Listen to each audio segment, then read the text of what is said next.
अगर आप भोजपुरी वीडियो पसंद करते हैं तो रोशनी फिल्म को आज ही सब्सक्राइब कीजिए और वीडियो सबसे पहले देखने के लिए बेल आइकन को जरूर दबाइए।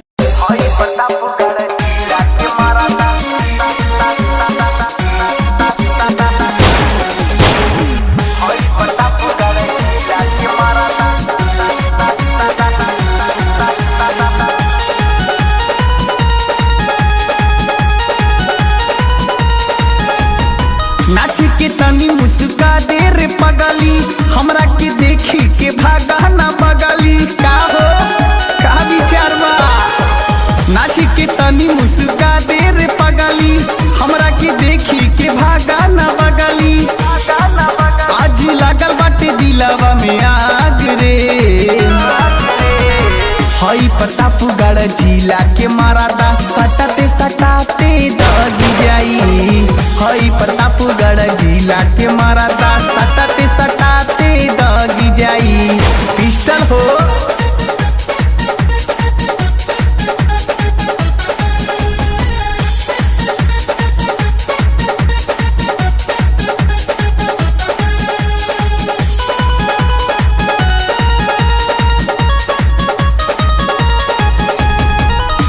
करेलू मना मानी हो, चढ़ल बा तोहर जवानी हो।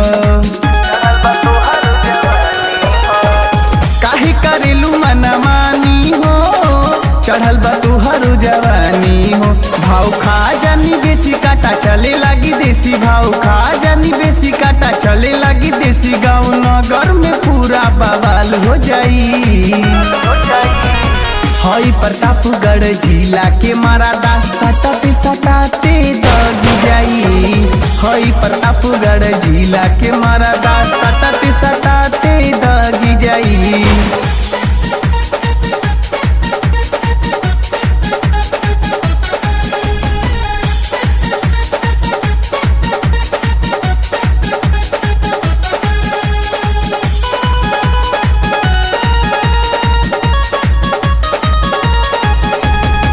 मुड़ बिगाड़ा जनी रानी हो, सनी छोड़ा दी पानी हो।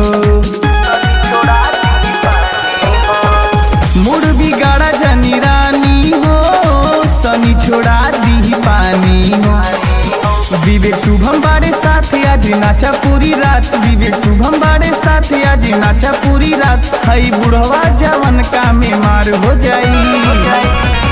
हई प्रतापगढ़ जिला के मारादा सटाते सटाते दगी जाई।